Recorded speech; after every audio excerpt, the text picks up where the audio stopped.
chiuso anche gli occhi, avete visto? Proprio un atto romantico, no? Oggi vado a fare una cosa che normalmente non è proprio nelle mie corde, ma un dolce.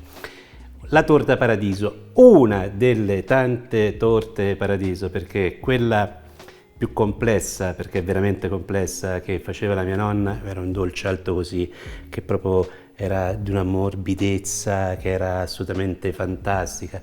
E poi un giorno poi vi racconterò anche degli aneddoti intorno a questa torta paradiso, è veramente di una difficoltà estrema. Questa è una torta paradiso molto buona, non è assolutamente difficile ed è molto buona anche questa. Cominciamo a farlo? Attrezzatura serve poco, serve le fruste elettriche, si potrebbe fare a mano ma con le fruste elettriche si fa meglio. Allora partiamo, burro ammorbidito, si aggiunge metà dello zucchero. Ora se proprio è un pochino più di metà o è un pochino meno di metà non è che succede niente, e si comincia a montare.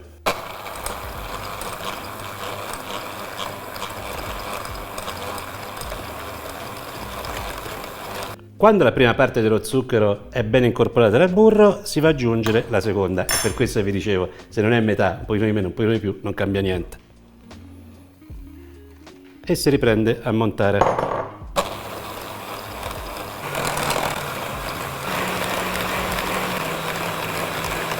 Allora, la cosa importante che dovete verificare in questo momento è che avete un composto che praticamente sembra quasi spalmabile, no?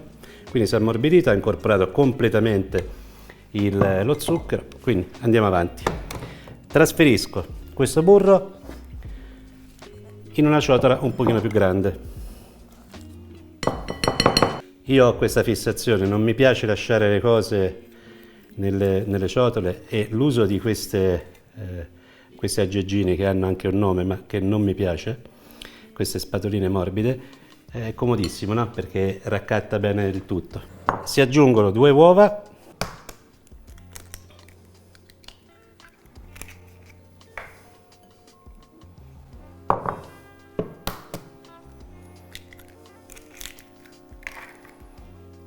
e si riprende a montare.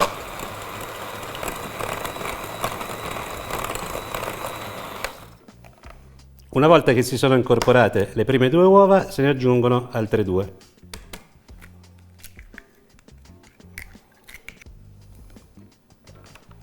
Faccio incorporare bene. Aggiungo la scorza di limone. Mi raccomando, prendete solamente la parte gialla, la parte bianca no, che comunque lascerebbe una sensazione di amaro. Più che una sensazione, sarebbe proprio d'amaro. Vanillina, un pizzico di sale,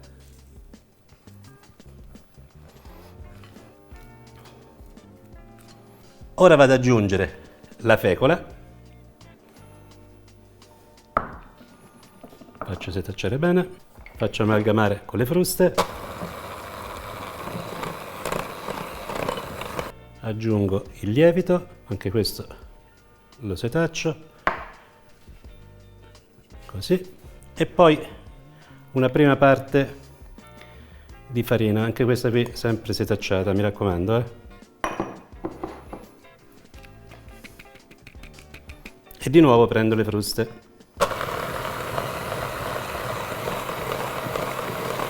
poi aggiungo l'ultima parte di farina e facciamo incorporare l'ultimo blocco di farina.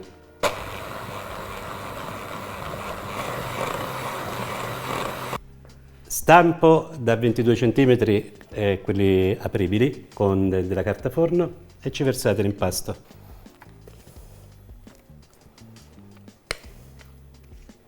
Si livella per bene.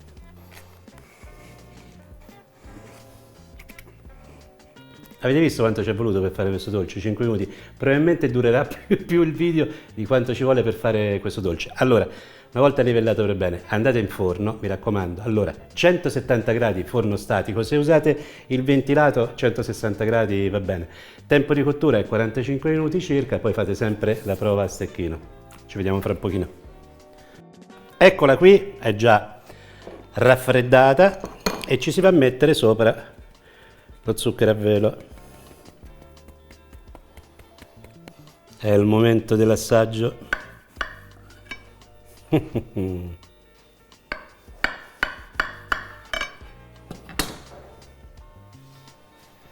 Mm.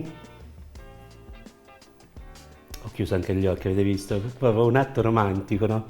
Mi sono avvicinato quasi a dargli un bacino a questa torta, ho chiuso gli occhi, ho annusato, ma è fantastica.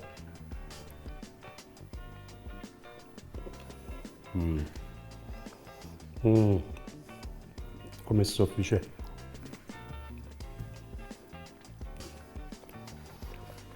Non è la torta di paradiso, la torta del paradiso della mia nonna, ma è davvero, davvero molto buona. Alla prossima!